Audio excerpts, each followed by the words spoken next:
পড়াশোনায় যারা মনোযোগ ধরে রাখতে পারো না তাদের জন্য 5টি টিপস, যে 5টি টিপস ফলো করলে তোমার পড়াশোনার গতি অনেকাংশে বৃদ্ধি পাবে। নাম্বার 1, নির্দিষ্ট রুটিন ফলো করা। দেখো এটা খুবই খুবই জরুরি, নির্দিষ্ট রুটিন ফলো করা। কারণ কি, দেখো তুমি সকালে নাস্তা করো, দুপুরে খাবার খাও, রাতে খাও। এই নির্দিষ্ট টাইমে যদি তুমি খাবার না খাও তাহলে তোমার পেটে কিন্তু বলে দেয় যে তোমার ক্ষুধা লাগছে। একই রকমভাবে তুমি যদি নির্দিষ্ট রুটিন ফলো করো তাহলে তোমার মাথায় কাজ করবে যদি নির্দিষ্ট রুটিন ফলো করো যে এই সময় তোমার পড়তে হবে। সো যারা নির্দিষ্ট রুটিন ফলো করবা তাদের মাথায় অল্প সময় বেশি পড়া ঢুকবে। নাম্বার 2, লুপ আকারে পড়াশোনা করা। এখন লুপ আকারে পড়াশোনা, লুপ বলতে কি, ধরো একজন মানুষ বা তুমি কম পড়াশোনা করো বা মনোযোগ ধরে রাখতে পারো না, তাহলে তোমার কি করতে হবে, একটানা 2-3 ঘন্টা তো পড়তে পারবে না। তাহলে তুমি কি করবা, ধরো তুমি 30 মিনিট পড়লা, 30 মিনিট পরে আবার 5 মিনিট ব্রেক, আবার 30 মিনিট, আবার 5 মিনিট ব্রেক, আবার 30 মিনিট, আবার 5 মিনিট ব্রেক। এরকম করে করে তুমি 2টা লোক 3টা লোক সারাদিনে সম্পন্ন করো, দেখবা যে তোমার কিন্তু 4-5 ঘন্টা 6 ঘন্টা ইজিলি পড়া হয়ে গেছে। একটানা যদি পড়তে যাও তোমার বিরক্ত লাগতে পারে। এই জন্য যাদের মনোযোগের অভাব আছে তারা লুপ আকারে পড়াশোনা করবা, তাহলে তোমার মাথায় কাজ করবে বেশি, পড়াশোনা একদম স্মুথ গতিতে এগিয়ে যাবে। নাম্বার 3, ফোন বা সোশ্যাল মিডিয়ায় কম থাকা। এই যে দেখো তুমি ভিডিওটি দেখতেছো, চাইলে তুমি এখনই স্কিপ করতে পারো, কিন্তু তোমরা যারা ফোন বেশি চালাও বা সোশ্যাল মিডিয়ায় বেশি থাকো তাদের দ্বারা পড়াশোনা হবে না। তুমি ফোন চালাও কিন্তু সেটা অবশ্যই তোমার শেখার কাজে ইউজ করতে হবে।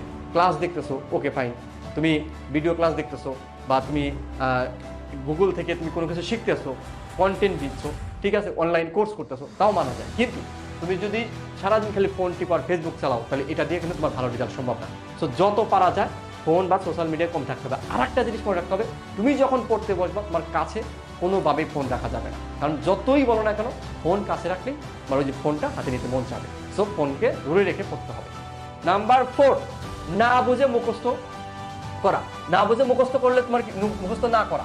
এই যে যারা না বুঝে মুখস্থ করো, না বুঝে বুঝতেছো না একটা টপিক, মানে তোমার মাথায় নিতে চাচ্ছে না, তারপরে তুমি মুখস্থ করতেছো, এইভাবে পড়লে কিন্তু তোমার পড়াশোনা হবে না। তোমাকে বুঝে বুঝে পড়তে হবে। যেই টপিকটা বুঝবা না তোমার যে টিচার আছে তার কাছ থেকে সহযোগিতা নিবা, প্রয়োজনে ওটা স্কিপ করে অন্য সাবজেক্ট পড়ো, তারপরের দিন বুঝে শুরু করো। কারণ কি, বেসিক যদি ক্লিয়ার না থাকে, কনসেপ্ট যদি ক্লিয়ার না থাকে, ওই পড়া তোমার পড়ে কোনো লাভ হবে না। এটার জন্য তুমি কি ডায়েরি মেনটেন করতে পারো, যে কোনগুলা বুঝতেছো আর কোনগুলা বুঝতেছো না। যেইগুলা বুঝতেছো না তোমার সমস্যা হচ্ছে, এইগুলা দেখবা 2 মাস পরে গিয়েও সমস্যা হবে। এই জন্য এগুলোর জন্য তুমি দাগায় পড়বা অথবা ডায়েরি মেনটেন করবা। নাম্বার 5, এটা খুবই খুবই গুরুত্বপূর্ণ, সেটা কি বলতো, সঠিক গাইডলাইন ফলো করা। এখন দেখো তুমি কতটুকু পারবা, একটা বিষয় কতটুকু তুমি জানবা, এটা ডিপেন্ড করে তুমি কোন টিচারের কাছে পড়তেছো।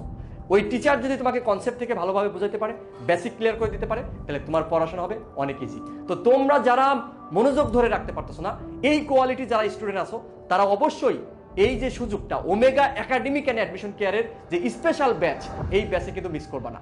একদম আমাদের সকল বিষয় তোমরা পেয়ে যাচ্ছ আমাদের বনশ্রীতে ওমেগা একাডেমিক এবং অ্যাডমিশন কেয়ারে, 9ম থেকে দ্বাদশ শ্রেণী পর্যন্ত। আর আমি ম্যাগনেট স্যার ফিজিক্স নিয়ে থাকবো তোমাদের সাথে অফলাইন ব্যাচে। তোমরা চাইলে একক বিষয়ে পড়তে পারো, চাইলে সকল বিষয়ে পড়তে পারো। সো সবাই ভালো থাকো, নেক্সট কোনো ভিডিওতে তোমাদের সাথে আবার দেখা হবে। আসসালামু আলাইকুম।